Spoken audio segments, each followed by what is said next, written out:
Kita beralih ke informasi selanjutnya, Saudara. Sebanyak 28 desa di 6 kecamatan di Aceh Utara pada Jumat 31 Desember terendam banjir. Desa-desa tersebut terendam karena tergenang dengan air hujan yang mengguyur kawasan Aceh Utara dari Kamis 30 Desember malam hingga Jumat 31 Desember siang. Sebagian lainnya terendam karena meluap air dari sungai yang terdekat dengan desa tersebut. Informasi lebih lengkapnya akan disampaikan oleh rekan jurnalis kami dari Serambi News Indonesia, ada Jafarudin di sana. Halo Jafar, selamat siang. Selamat siang, rekan Firda. Jafar, bisa Anda informasikan bagaimana saat ini kondisi banjir pada 1 Januari pada tahun baru ini? Baik, rekan Firda, dapat kami laporkan hujan deras yang guyur kawasan Aceh Utara pada Kamis sampai dengan Jumat siang itu menyebabkan air meluap ke pemukiman warga sehingga menyebabkan sejumlah desa, kecamatan yang ada di Kabupaten Aceh Utara itu terendam.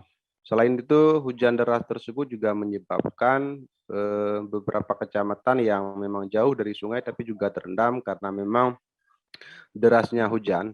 Nah, sampai pada hari ini di awal tahun baru 1 Januari, beberapa kecamatan yang terendam dengan air hujan itu mulai surut, tapi kecamatan-kecamatan yang lain itu mulai meluas karena memang disebabkan air dari sungai seperti di Krungkerto dan Krungpeto itu terus meluap sehingga menyebabkan banjir pada hari ini terus meluas dan beberapa kecamatan lain tetangga seperti di Kecamatan Payabakung, di Kecamatan Matangkuli, Perak Timur dan juga di Luk Sukun itu sudah mulai meluas dan merendam rumah masyarakat.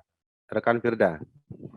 Jafar, apakah saat ini sudah ada warga di Aceh Utara yang mengungsi begitu? Ya, belum ada laporan yang diterima oleh Badan Penanggulangan Bencana Daerah soal adanya pengungsi.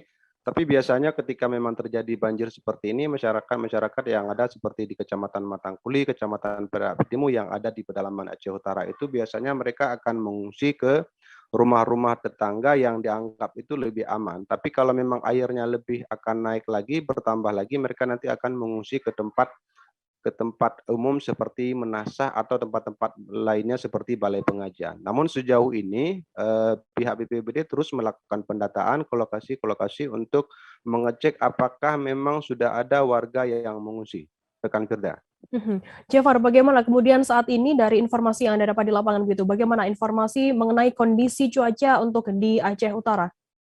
Ya, 2 hari lalu Badan Meteorologi, Klimatologi, dan Geofisika di Maluku Saleh di Aceh Utara itu sudah mengeluarkan himbauan akan adanya hujan susulan atau berpotensinya terjadi hujan deras di Aceh Utara dalam beberapa hari ke depan ini. Karena itu diharapkan kepada masyarakat untuk lebih waspada, untuk lebih hati-hati mengantisipasi karena biasanya kalau sudah terjadi hujan yang terus-menerus sampai dengan beberapa hari, itu akan berpotensi terjadinya banjir seperti yang terjadi sebelumnya. Karena banjir yang terjadi di Aceh Utara ini bukan kali pertama kali, tapi sudah menjadi seperti bencana tahunan yang terjadi setiap tahun, apalagi di beberapa kecamatan yang ada di pedalaman di Aceh Utara seperti di Perak Timur, kemudian juga Kecamatan Matangkuli, Kecamatan Langkahan, Kecamatan Luk Sukun, itu sudah rutin setiap tahunnya itu terjadi banjir karena memang meluapnya air dari sungai Krungkerto dan Krungpeto. Rekan Firda.